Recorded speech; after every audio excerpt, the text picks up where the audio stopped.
masih berada di lapangan Gedong Mulyo, tepatnya di Punjere Biyen. Mungkin aja nek anak-anak sekarang nggak tahu yang namanya Mbah Bunter, tahu lah, tapi tempatnya, titiknya kan memang ini sudah rata menjadi lapangan sepak bola. Dan di sini saya ditemani dua narasumber. Narapidana. Narasumber.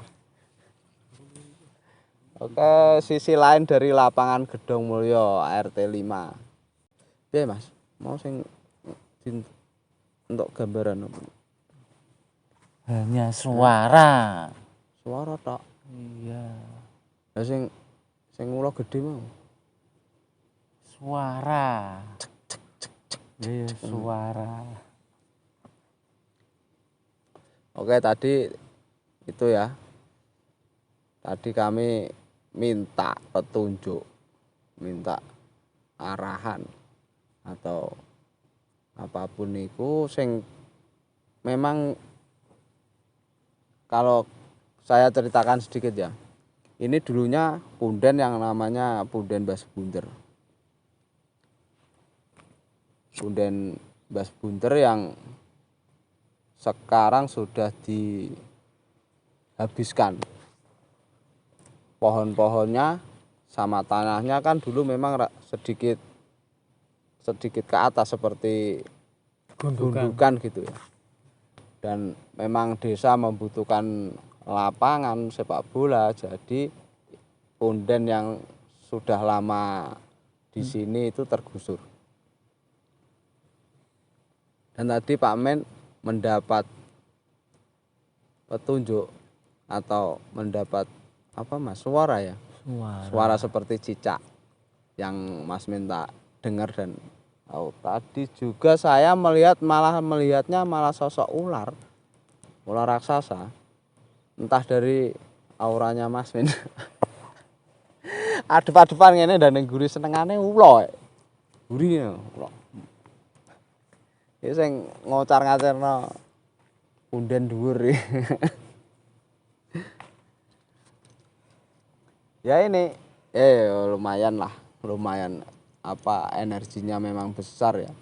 Memang kalau kita bicara sosoknya, Mas. Sosoknya sing kaya apa, Mas? Sejarahnya piye enggak banyak orang yang tahu. Ya karena mungkin itu ya udah kepaten obor, Iya. bahasa ininya. Sudah enggak ada yang menguri-nguri budaya, orang menghargai cikal bakal, banyaknya gitu. Seperti di Bawiles juga kan ceritanya minim sekali. Tapi kalau kita cari atau masuk ke dimensinya, mungkin bisa enggak banyak lah, sedikit informasi dari itu mungkin sudah cukup. Lawang ditanduri apa-apa nggo tetenger ya punden Mbah Wilis ya. Pagi ditanduri, sore ditanam, paginya sudah hilang, potong orang. Dibabati ya wong. Maksudnya kan kita anak-anak muda itu sedikit menghargai ya cikal bakal kan. Enggak karena musrik-musrikan atau sirik-sirikan, enggak, karena kita menghargai ya Mas Ferry, menghargai leluhur kita yang mungkin iya, yang babat alas desa dulu, cikal bakal. Kalau kita memandangnya karena apa ini jasa-jasa beliau, itu ya enggak ada anehnya kalau kita memang menghormatinya kan gitu. Bukan karena musyrik atau apa. Kalau Mas Ferry kan gimana pendapatnya? Ya kalau pendapat saya sih memang leluhur itu suatu bisa disebut nenek moyang ya. Leluhur itu nenek moyang. Ya pasti. Dan harus bisa menjaga, istilahnya menjaga tempat dulunya mereka singgah di mana, jawabannya petilasan Iya. kan, jawabannya petilasan. Ya mungkin kalau memang orang-orang yang ditugaskan setiap desa itu mempunyai punden atau yang memang dihormati atau ya ada juga yang disakralkan, bukan karena untuk musyrik kan ya mas.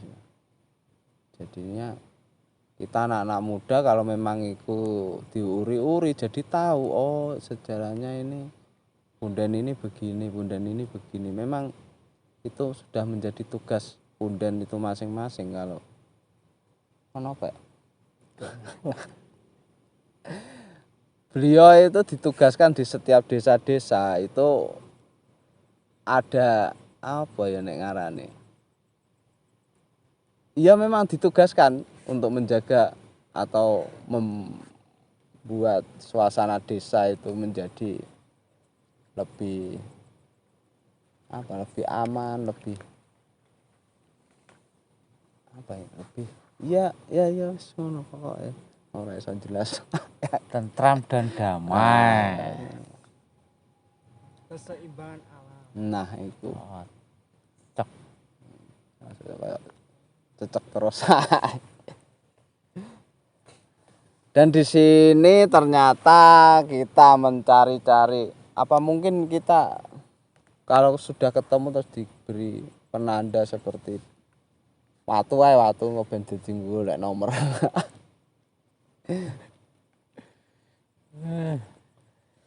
Legenda Mbah Sebunder mas selama ini Masih ini ya, banyak teka-teki ya, letaknya persisnya di mana. ya tapi kalau Mas Men dulu pasti sudah tahu lah gambarannya gimana sosoknya beliau ini Sosoknya yo yang bukan itunya loh mas, bukan apa ini pendampingnya.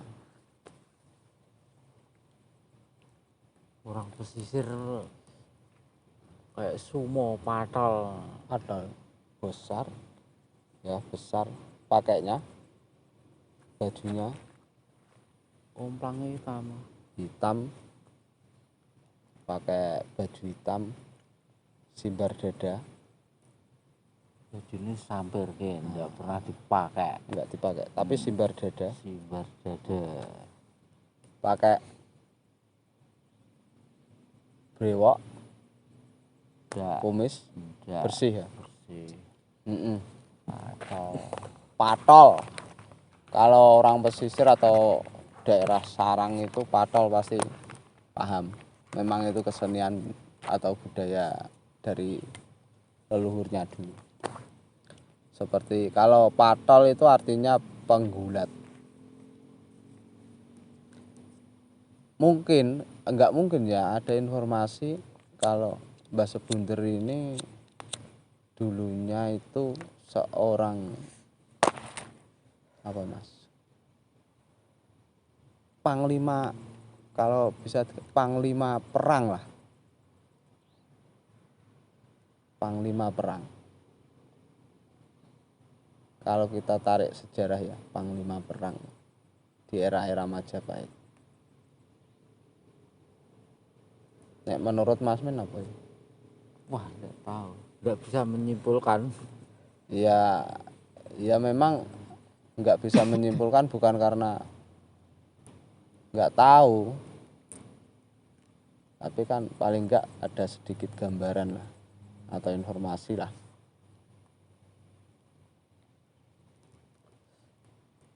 Nggak ada informasi sama sekali. Nggak ada, masalahnya yang tua-tua sudah lewat. Kalau memang dari rasa ya, dari rasa loh ini, dari rasa itu kalau saya meyakininya itu seorang panglima. Dan ini posisinya di garis lurus sama Mbah Wilis. Kalau cerita dari Mbah Wilis, Mas.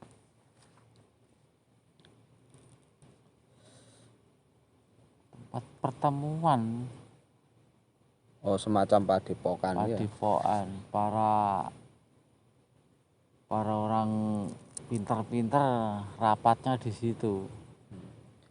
Para empu, para sesepuh-sesepuh ya. Dulu ada, kalau nggak salah ya, ini cerita dari mbah saya, Mbah Mukirah. Kalau Mbah Lanangnya Mbah Joyo sudah nggak menangi, saya nggak tahu, sudah meninggal. Kalau Mbah Mukirah dulu, kalau cerita itu ada kuda juga, ada sosok kuda yang memang menjadi tunggangannya Mbah Wilis. Entah itu mitos atau memang iya, kita belum pernah masuk ke dimensinya, cuma hanya sekedar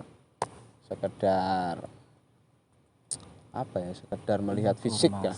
Informasi. Nah, dan informasi dari orang-orang tua dulu.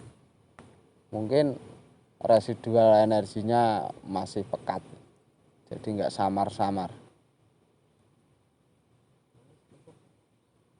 Dulu pernah saya itu, dulu waktu awal-awal saya belajar Kawero atau ya di sini Kawero kan ada ajaran untuk meditasi, menenangkan, merilekskan diri, merilekskan semua organ-organ yang ada di dalam kita.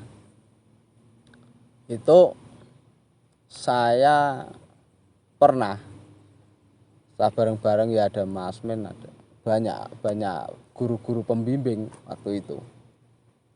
Itu laku di sini. Itu saya nggak melihat ya, secara batin ada sosok besar di belakang saya. Ya yang seperti digambarkan tadi. Ternyata itu yang namanya Mbah Sebunder yang ada di sini.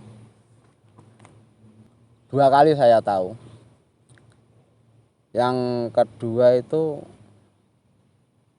di rumah, sama di rumahnya Mbah Mustari. Waktu di rumahnya Mbah Mustari itu saya melihat malah rokokan, Mas. Iya. Rokokan.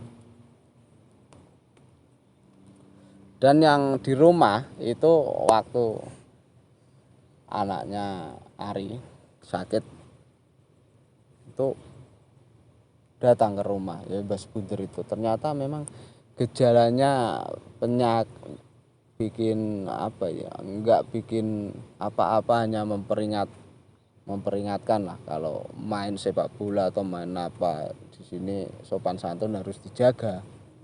Hanya itu, dia menceritakan itu. Dan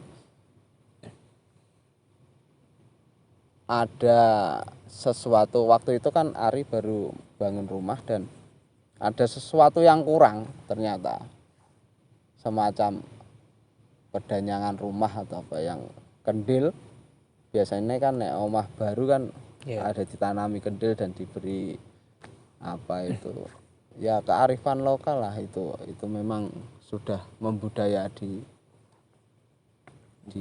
Jawa khususnya. Ubur rampen ada Sampai Jawa. ada Jawa ya, ada daun kluweh, ada air, ada bunga, ada macam-macam. Itu ada filosofinya semua kalau diulas. Nah ternyata lupa nggak nanam kendil itu tadi, diingatkannya itu. Karena itu memang kendil itu yang ditanam-tanam di rumah itu kan filosofinya kan ada yang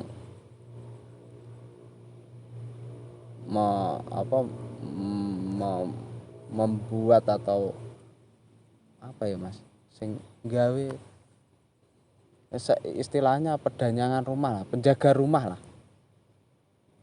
penjaga rumah. Dan itu tugas-tugas beliau ini yang memang kalau kita lalai itu pasti diingatkan. Kalau yang percaya, kalau enggak ya enggak ada. Orang enggak percaya ya Mas ya, Mas Hari itu ya enggak, itu enggak percaya ya enggak apa-apa. Tapi yang sangat disayangkan itu tempat-tempat seperti punden atau petilasan, terutama yang kita bahas malam ini, tempat petilasan atau tempat persinggahan pertama kali Mbah Bunder. Itu yang saya lihat itu di sini, di sekeliling kita ini sudah jadi arena apa, tempat bermain, istilah lapangan ya. Dan sama sekali yang saya lihat di sini cuma tinggal rumput, apa namanya, tanah rata. Dan sangat sayang sekali karena kita sebagai orang Jawa harus bisa menjaga ini, apa namanya, menjaga tempat para leluhur, para tempat persinggahan ya. Biar anak cucu kita nanti tidak kepaten obor. Istilahnya tidak melupakan jasa ya, jasanya dan tempat persisnya itu ya kan. Titik tempatnya itu di mana. Jadi kita tahu nanti misalnya kita ditanya anak kita, Pak, di mana toh tempat punden kita atau tempat nenek moyang kita atau leluhur kita, takutnya kita nggak bisa menjawab karena apa ya, udah kepaten obor dan sudah kita lihat sendiri udah jadi tanah rata dan sama sekali tidak ada tanda sama sekali. Ya karena itu sudah menjadi lapangan. Jadi hanya orang-orang tertentu yang tahu titiknya, dan orang ya mungkin sekarang ini ya sudah menjadi legenda, cuma omong-omong Mbah Bunder, tapi tempatnya nggak tahu. Tapi kalau mungkin dikasih penanda seperti bangunan kecil atau semacam stupa atau apa, ya nggak mungkin juga, karena posisinya ini di pas lapangan di pinggir. Tapi kalau memang ada usaha dari apa pihak desa atau apa, ya bisa saja dicari titik tempat terus lapangannya digeser sedikit, kan lebih bagus ya. Tapi ya nggak tahu lah, memang itu kalau masalah kepercayaan atau masalah gini-gini itu sedikit sensitif juga, karena banyak orang ya sekarang ini, zaman sekarang ini banyak orang yang sok tahu, sok suci, sok apalah ya, itu pemuja setan lah atau apa, nanti dikiranya kita apa berorasi semacam ini kan. Ya sudah, memang harus begini. Oke kawan-kawan, penelusuran kami atau menapak tilas kami di desa kami sendiri ini di lapangan Gedong Mulyo, dan sisi lainnya juga, dan titik tepatnya Mbah Bunder juga kita sudah berada di atasnya ini. Dan lain waktu kita bisa ke Mbah Wilis dan mencari informasinya, sejarahnya. Enggak banyak-banyak lah, sedikit.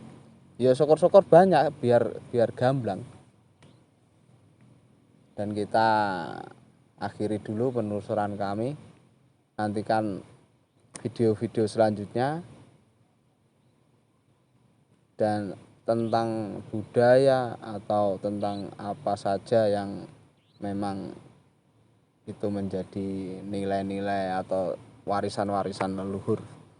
Oke, kita akhiri, dan assalamualaikum warahmatullahi wabarakatuh. Salam Rahayu, salam semesta raya.